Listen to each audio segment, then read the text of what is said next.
Welcome to this special presentation, Learn How to Use Story. I'm Kevin Graham, and people want, love, and need story. The 7 types of stories we're going to dig into. Put on your thinking caps later and try to quiz you a little bit. How to structure story into your speech, the power of PSA, which is a way to do that, and then just how much easier it is just to tell a story. But before we go any further, the biggest thing I want to say about this whole thing when we talk about story and speeches is it's all they remember. It's all they remember. Years ago, I was about to board a plane in Chicago, and it's hectic. Announcements are coming off. Everybody's fighting for their place in line. I'm just trying to chill. And a guy comes up and grabs me. Graham, hey, Graham. Hey, thanks a lot. And I don't know why people sometimes call me Graham. It's clearly my last name. My name's not Graham Kevin. It's Kevin Graham. But maybe it's an old world kind of English thing. I don't know. But he calls me Graham. Hey, thank you. Listen, you spoke at our company almost 10 years ago. And I'll never forget your story about how you closed the $1 billion deal. And it was phenomenal. He introduced himself, and it was just a nice catch up from someone that I barely remember, but it all came together in my head.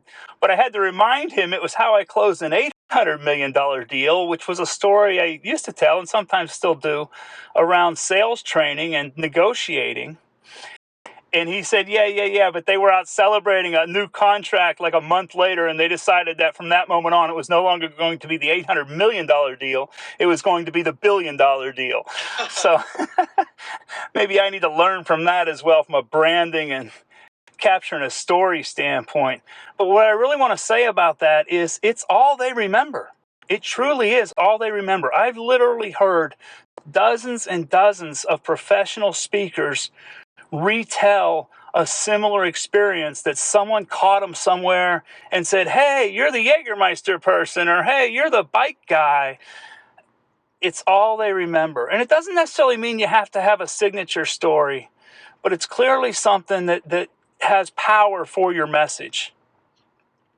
And so I ask you this, how can you apply the point I made around it's all they remember to your message? Think about using story and using story more often, and maybe even coming up with a signature story that aligns to your sales process or your business offering or whatever your objective is.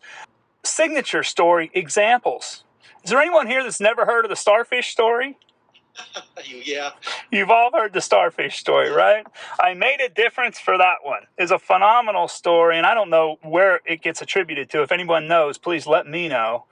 But I was unable to attribute to an original source.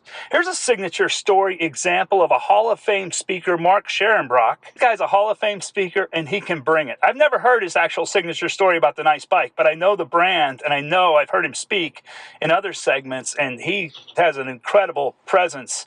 And his stories around his bike and making meaningful connections on the road of life is a great example, in my view, of having a story that can leverage for a variety of different business objectives.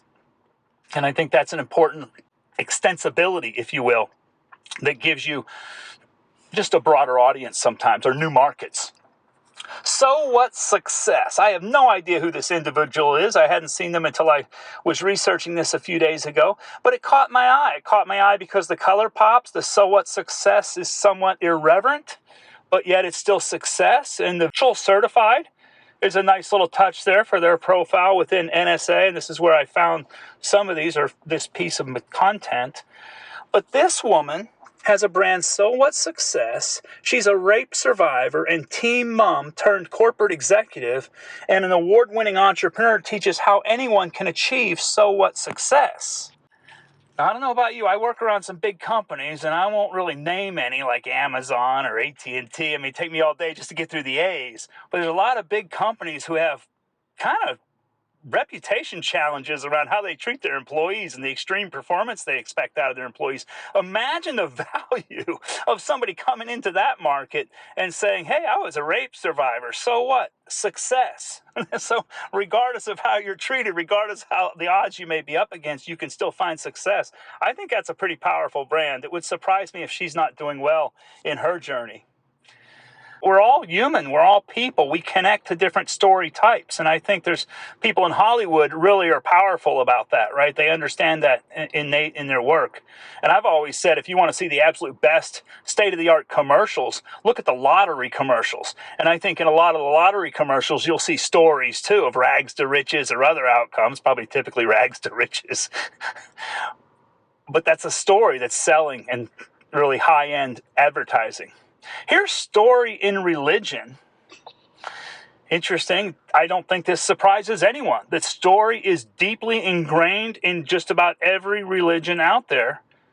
And in Christianity, that's typically known as parables. The greatest story ever told, obviously this is debatable, but if you look at the numbers, if you think about anything in your life that's scheduled has been based off the time frame of this story, as in the year 2021 and the date, it's a pretty amazing story, but we'll leave it at for each other. Now, here's an example of some great storytellers, anywhere from Shakespeare to Walt Disney.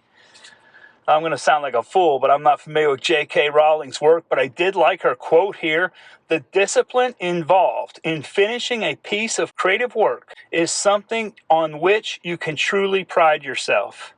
And I think that's inspiration for writers and storytellers, just to be committed to the process. And some others here, Stephen King, the scariest moment is always just before you start. And tell me a story. I'm not sure what that was, but since it's February and it was Valentine's Day and the guy had a rose, it's probably a dark, sad story, some kind of crime thriller, but I threw up there as well.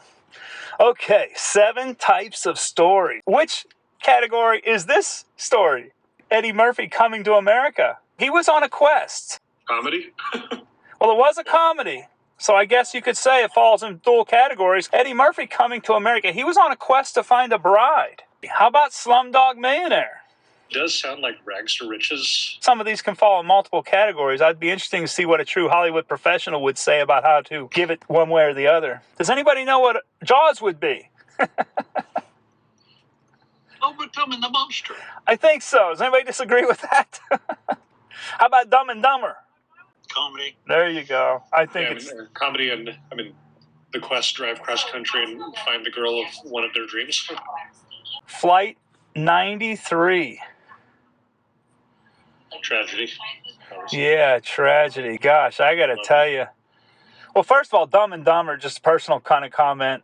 When I went and saw that with my wife, our daughter was maybe 5 or 6 months old. It was our first night out. We immediately went back in. Not immediately. We took a minute for a break. We went back in and watched it again. We enjoyed it so much. No kidding. Flight 93, I mentioned that because Flight 93 has a similar experience to me. I've traveled a lot over the years. One year I had 193 flights. And when I watched this movie, I had to immediately watch it again. It was so real and so compelling and so dark and so scary that as a business traveler, I just had to grind through it again just to kind of resolve that I was okay with it as a movie. I mean, it was tough. It was, I don't know if you've seen it, some of you? I've not. We definitely remember the concept, but yeah, I think the movie was United 93, but yes, I do remember it. Same idea. Yeah. And actually a guy who used to work for the company I work for now, I didn't work for them then, but Oracle America is the guy who actually said, let's roll, or whatever the comment was before. That was 9/11. That was the flight that was, I think, Pittsburgh to San Francisco. And they were headed back to the Capitol, to the White House, supposedly. And the passengers overtook the plane, and the plane crashed in Pennsylvania before it could reach its destination. Groundhog Day, anybody? The Groundhog Day? I would say comedy. Would you buy Rebirth? Keep living your day over and over again. Wizard of Oz we have. What's the Wizard of Oz, guys? I put Voyage and Return. Return to Kansas. Yeah. Return to Kansas. Okay. The 7 types of story. Plot structure. Don't worry, I'm not going to go deep here. A beginning, middle, and end. 3 acts. The climax and the resolution are the falling action and the catastrophe, Freytag's pyramid, and the traditional 3-act story structure. How to structure story in your speech. First of all, I will say this. What is your speech objective? What do you want your audience to think, feel, or do following your program? And then for audience and forum, sometimes you may have a particular audience, but if it's the different type of forum, you may need to change up the tone of your story, the type of story you're telling. And then there's always what I kind of strive for is how do you find the balance between content and entertainment? Clearly, it's about your objective and your audience because certain audiences, the rooms I speak in professionally are small rooms, and you wax poetic in there, you're probably not going to last long because business executives don't have to have time. They are very quick about their decision making. There's very few times I'm in rooms where we just are chuckling away. It's usually pretty direct conversation, if you will. In my professional role is in technology sales. I believe that if you give those things consideration, you can think about how you want to weave your stories into your program.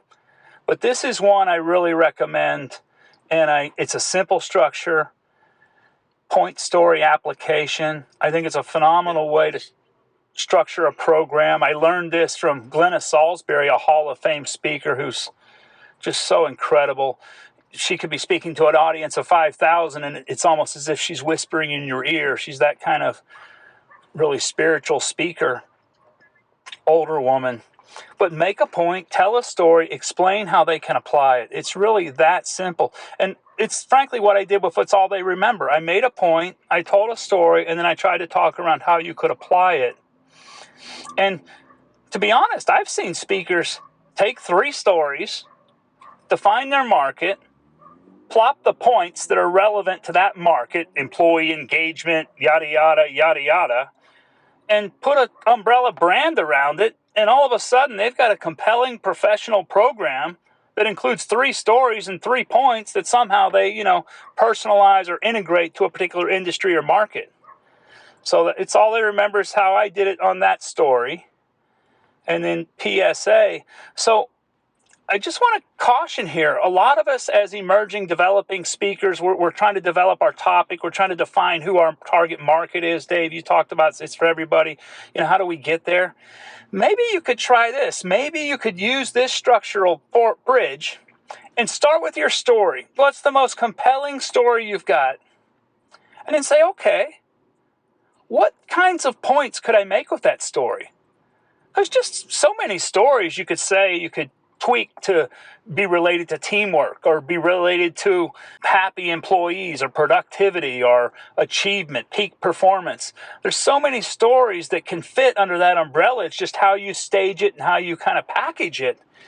So maybe if you've got a strong story that's your personal experience, I talk about the speaker's trifecta, the intersection of your passion, your life experience, and market demand, critical components in my view.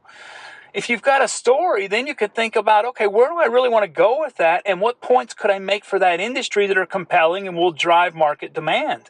So I think it's not just a way, a formula, PSA, point story application to structure story into speech, but also to maybe even define where your market is. There's truth in every story. There's not truth all over that page, right? It's just a little word. And so I guess what I'll say about that is, and some of you have heard me say this before, I heard a professional speaker talk about this for 20 or 30 minutes about there's truth in every story. And the more he talked, the more I realized what he really was communicating was that sometimes there's very little truth in any story. Sometimes it's just based on something that happened. Most of it has been characterized or fictionalized or enhanced. And so I say that not to give you a license to lie. I think around values and other kind of constructs that are important for integrity that you need to have full truth. But when it comes to storytelling, it's like I said in one of the emails, if you caught a 3-inch fish, that's great. But if you tell a story about catching a 3-footer, I'm probably more interested in hearing about the 3-footer, even if it wasn't that big when you caught it, right? So people want to be entertained. So let you figure out where the truth was at in the story I told on the front end. But it is a true story. Zig Ziglar, here's a classic one. Rest in peace. This guy was so great. It takes a mighty poor speaker can't tell a story better than it actually happened. And I think that goes well with the concept of there's truth in every story. Talked about humor, and of course they say only if you want to get paid, but your story doesn't have to be funny. In fact, a lot of times your story shouldn't be funny if you're pulling at heartstrings or otherwise trying to tap into specific emotions. Does anyone really doubt this? Telling a story is easier than giving a speech? Anybody at all? I'm open-minded.